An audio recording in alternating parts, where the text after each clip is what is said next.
Questão de número 57. Sobre os direitos políticos, analise as assertivas a seguir. Primeira assertiva.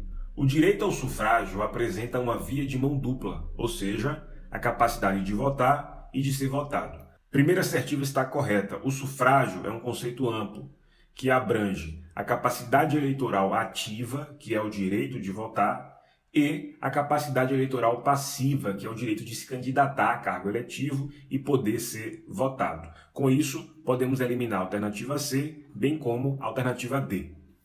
Segunda assertiva. Dentre as diferenças entre plebiscito e referendo, observa-se que, no primeiro, ou seja, no plebiscito, a consulta popular ocorre após a realização do ato legislativo ou do ato administrativo.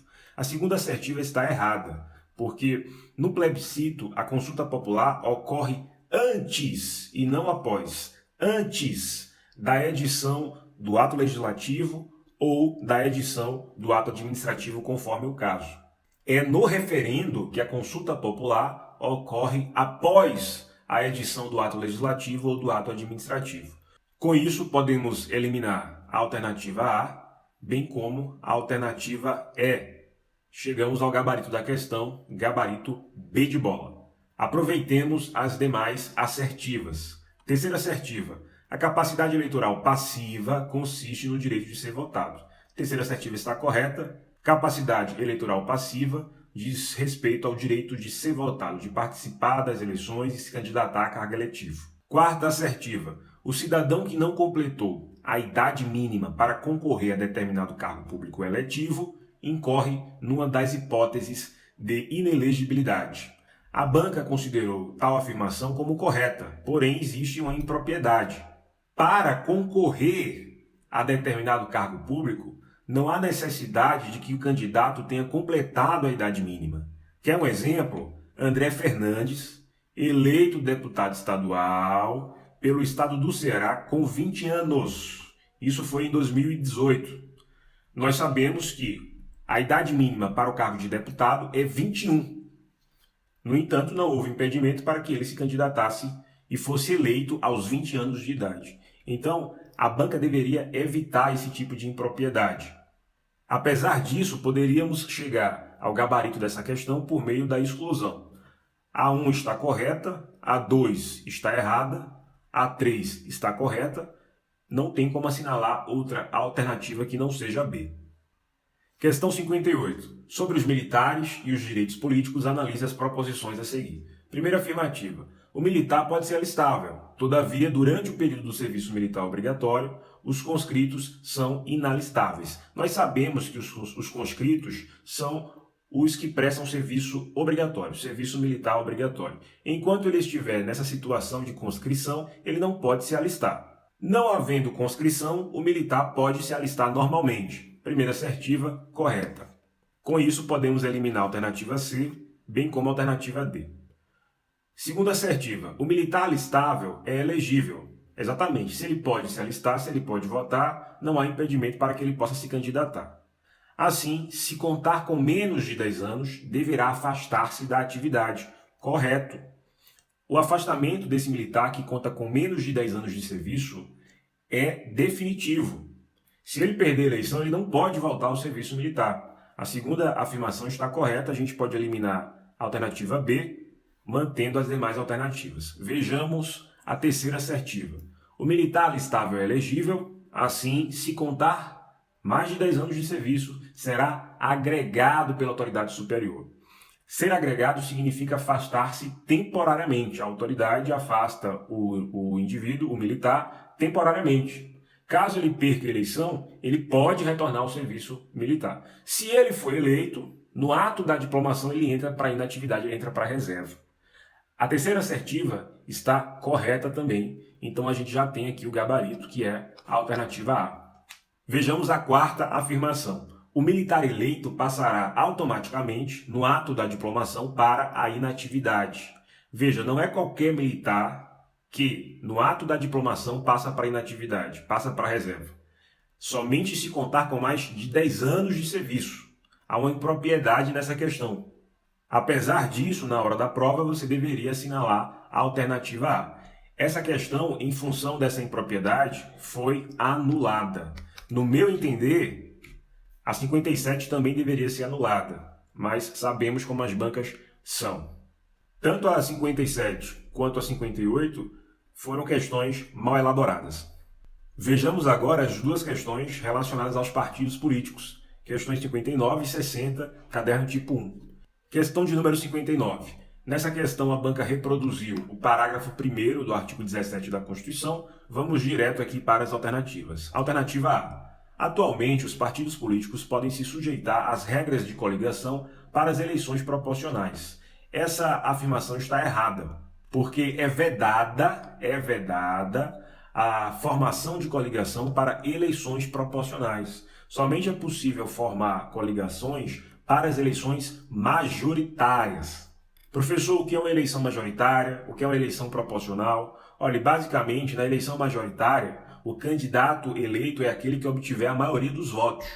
Nas eleições proporcionais, o candidato eleito não é necessariamente aquele que obtém a maioria dos votos. É possível, nas eleições proporcionais, que um candidato tenha poucos votos e ainda assim consiga uma vaga no parlamento.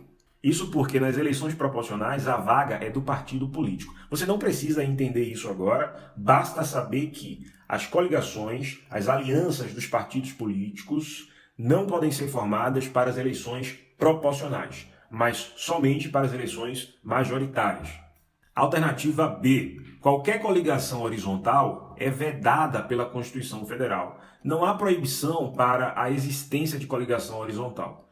O que é uma coligação horizontal? É uma coligação que existe somente em um nível federativo. Seja âmbito nacional, seja âmbito estadual ou municipal. Ela só existe em um desses três níveis. Ela não existe, ela não atua em mais de um nível. Até porque se ela atuar em mais de um nível, não será horizontal, será vertical. É o que nós chamamos de verticalização das coligações. Então não há impedimento para que exista, por exemplo, uma coligação de âmbito estadual. Não há impedimento. A alternativa B está errada. Alternativa C. Os partidos políticos não têm liberdade de escolha para definir o regime de suas coligações. A alternativa C está errada.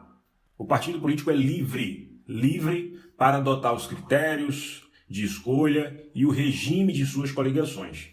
Alternativa D. Uma coligação estadual deve se sujeitar a uma mesma coligação municipal em respeito ao princípio da simetria. A alternativa D também está errada. Não há obrigatoriedade de verticalização das eleições.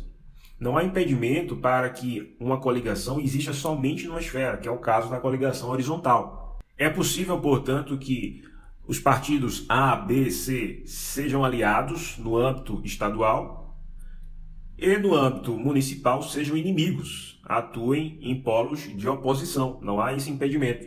Tudo bem? Vejamos a última alternativa, que é o nosso gabarito. A Constituição permite que o partido político vincule-se a diferentes coligações no âmbito vertical das eleições majoritárias. Exatamente.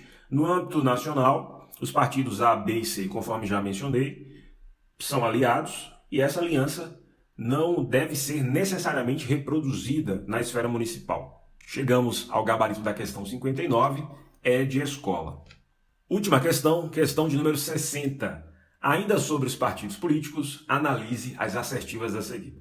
Primeira afirmação: o partido político deve respeitar o caráter nacional. Afirmação correta: caráter nacional é não ter regionalismos. Não pode haver, por exemplo, o partido do estado de Alagoas, o partido do estado de Pernambuco. Também não pode haver sujeição de partido político a estado estrangeiro. A primeira afirmação, portanto, está correta. A gente já pode eliminar a alternativa A, a alternativa B, a C e a E, e somente com isso a gente já chega ao gabarito da questão. Gabarito D de dado, aproveitemos as demais alternativas, ou melhor, as demais assertivas. Segunda assertiva: a primeira etapa para a criação de um partido político consiste no registro do seu estatuto no TSE. A 2 está errada. Primeiro, o partido político adquire personalidade jurídica em conformidade com a lei civil. Então, primeiro vai lá no órgão competente de registro de pessoas jurídicas e adquire a personalidade jurídica. Uma vez adquirida a personalidade jurídica, o segundo passo é se dirigir ao TSE e registrar o estatuto. Portanto, a primeira etapa para a criação de um partido político não é o registro no TSE, mas sim a aquisição de personalidade jurídica. A 2 está errada. 3. A segunda etapa para a criação de um partido político consiste em adquirir a sua personalidade jurídica. A 3 também está errada. Conforme já mencionei, esta seria a primeira etapa e não a segunda. Quarta assertiva, é vedada a utilização pelos partidos políticos de organização paramilitar. Afirmação correta. Organização paramilitar é uma organização que mantém estrutura militar, mantém hierarquia, mantém disciplina, mantém treinamento, armamento, fardamento, mas não é uma instituição oficial, não é uma instituição reconhecida pelo poder público. O Estado Democrático de Direito vê essa associação como uma ameaça e por isso mesmo os partidos políticos não podem delas se utilizar. Tudo bem? Esta foi a análise e correção da última prova. Espero que tenha sido de grande valia para os seus estudos. Até o próximo vídeo.